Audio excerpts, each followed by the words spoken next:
Bleakmill's Industria is a rare breed of indie game. A linear first-person shooter focused on storytelling, trying to follow the example of games like Half-Life 2 and BioShock. And while you sometimes get a slight BioShock feeling here and there, the Half-Life 2 inspiration is as hard to miss as a nade in a library. Shh. Industria begins with you waking up in your apartment in Berlin, East Germany, on the night of the fall of the Berlin Wall. You get a frantic phone call from your husband. The secret project you've been working on is in danger. We'll just shut it down then. Impossible. It's spread too far already. But there is something else. People are gathering at the checkpoint Bornholmer Strasse. It's happening. The Stasi, the secret police, is already on their way to the laboratory. You rush down to the lab, but upon arrival, no one is there. Everyone is gone. The one who called you, not to be found. Apparently, he used the portal, your secret project. So you follow him through the portal, arriving in a strange parallel universe, in which everything seems to be dominated by massive oversized technology, the one that was worked on in your laboratory back in Berlin. In Industria, you explore this strange new world, void of human life and inhabited by rather unfriendly robots. Some German gaming outlets have been calling this game the German Half-Life 2, as indeed the parallels are striking. The dystopian European-style city, overrun by strange invaders with unknown technology, puzzles in which you need to find items to clear the path, and the overall atmospheric storytelling clearly is an homage to Half-Life. Action sequences intercut with moody downtime in which you explore the world and let the atmosphere sink in. And if that isn't Half-Life 2-y enough for you, then just wait for the Father Gregory moment.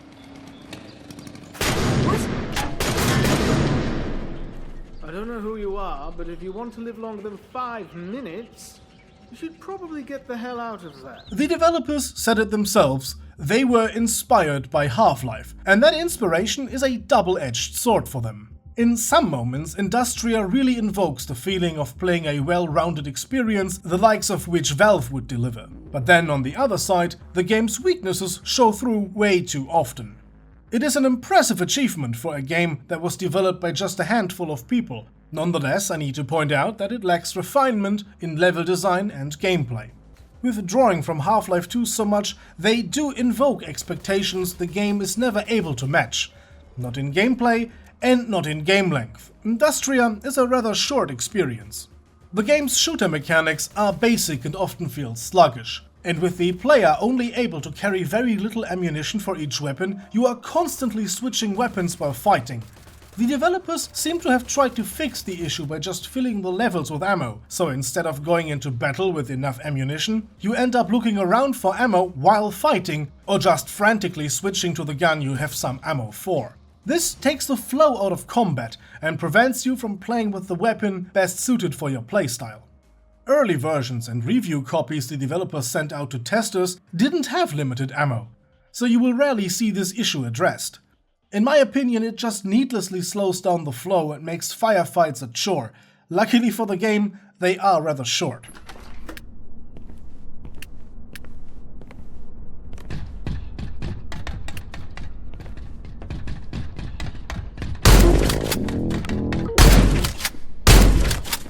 The opponents you face are not the smartest cookies. Upon spotting you, they charge at you or open fire.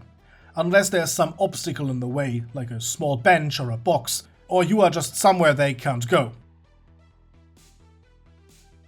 These dim-witted boobs are outsmarted by a glass door. These guys look pretty creepy, but you know, the scare factor loses grip very fast if they're outsmarted so easily. Because of how short the game is, 3 to 4 hours maximum, you will see some of the more interesting enemies fairly rarely.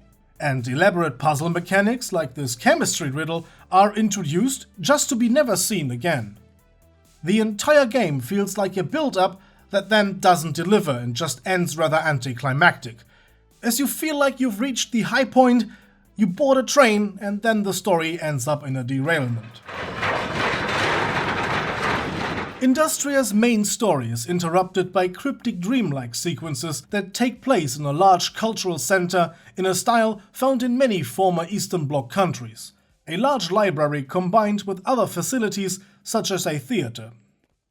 Unlike Half-Life, Industria has no silent protagonist. Large parts of the exposition are provided by conversations between the protagonist and an inhabitant of the parallel universe. This is one of the parts in which the game really shines. The voice acting is done by skilled artists. Brent, do you read me? Yes, I do, just barely. I'm on the roof of your building. There are a bunch of greenhouses. Connection seems good here. Okay. My old apartment is the one on the roof. Understood. It's quite peaceful up here.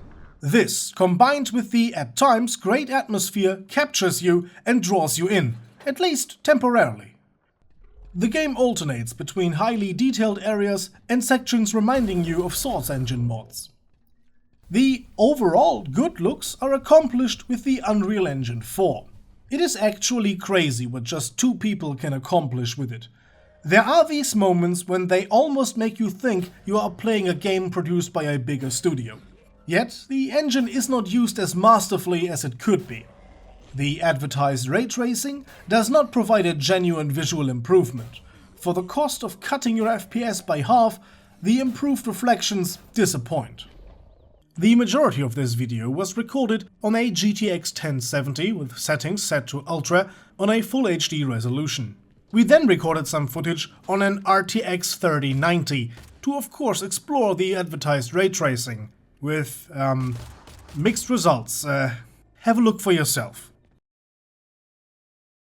This looks surprisingly worse. Indoor areas are just extreme.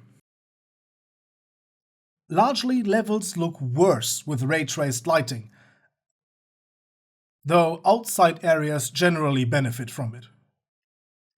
This swinging lamp is a good example that RTX on isn't always the way to go. Yet another Half-Life comparison I need to draw is to the Half-Life 2 beta. If you played it, you will have seen many dropped ideas, story elements that were experimented with but not fully explored, and so on. Industria is similar in that vein. Looking at pre-release material, it becomes clear that there was a much grander vision for the game. Cut areas and different weapons, different design can be seen here. For people who enjoy such things, playing the game with developer commentary on can be a very interesting experience. As our skills and capabilities evolved though, so too did Industria, which grew into a narrative first-person shooter much more in the vein of Half-Life 2. In conclusion, Industria is an average game. The fact that it tries to punch in a weight class it can't compete in is admirable. And I really hope that developers and investors see this game as a proof of concept, because Industria proves that Bleak Mill Games, well, they can do it. Industria does many things right, and the things it does wrong can be ironed out with more manpower, time and money. They are working on their next game, and I hope Industria helped them to find their own identity, as another love letter to Half-Life 2 is really not needed. We all know it's great. If you are a fan of games with mysterious auras and invite you to explore, a fan of Half-Life and want to see something that gives you a strange feeling of familiarity, then pick up Industria. You can get it really cheap on discount. I give it 5.5 zombies out of 10. I hope you enjoyed today's review. If you did, you know what I would like you to do. Give this video a like, subscribe for future content, and if you absolutely love what we do, why not support us on Patreon, as our supporters there got to see this video well before anyone else. These wonderful people are Lone Wolf, Zed Gladys, Wrapped in Glass, Cookie, AX98, Thito, Reval556, Plasma, Tome, Rainbow Flash, Grizzlyveer, Strange Module, Cop Fighter, Inter, Chaltzerit, Sir K, Ramgilama, Whiskey, Christoph, MTD, Hub, Leggy Boy, Daniel, Fralem, Crony XS, Deovio, iMantrix, Amon, Ozzyloco, Rolling Rock, Sidonai, Bobcat Racer, and Taco the Boss. A heartfelt thank you for your support. To them and everyone else, thanks for watching. So, see you guys next time. Until then, have a nice day, and as always, goodbye and guten Tag.